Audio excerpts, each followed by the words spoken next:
बहु इस्माइल भाई बैठी हो सुनाओ इस्माइल भाई एंजॉयमेंट आज फुल थी ना पे आज ईद एंजॉय की थी पे तुसा माशाल्लाह से माशाल्लाह दुआइयों में तो जान आज सब तुसा आए तो सब कुछ चक्कर चक्कर लगदे बना दे किथा सारे लोग पूछदा नहीं भाई तोरी मेहरबानी है तुसा ऊपर को निगाह मारी है भाई ता आगे भाई थई माहौल है पिया ना तो असा तो रोक गाजी घाट तो कितने वेंदे आसे हां जवान उठो कने ठजी रोड कने ऐसे यार इथा ही भी माहौल कुछ चंगा मिलदे पाए से देखो सी दरिया ही वे असा आज कश्ती दी सैर करने पे हैं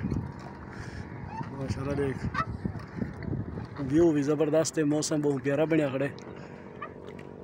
मौसम इतना प्यारा तो कश्ती दी सैर तो दरिया होता है माशाल्लाह ज़बरदस्त। अस्सलाम वालेकुम भाई साहब मलिक खलील खान।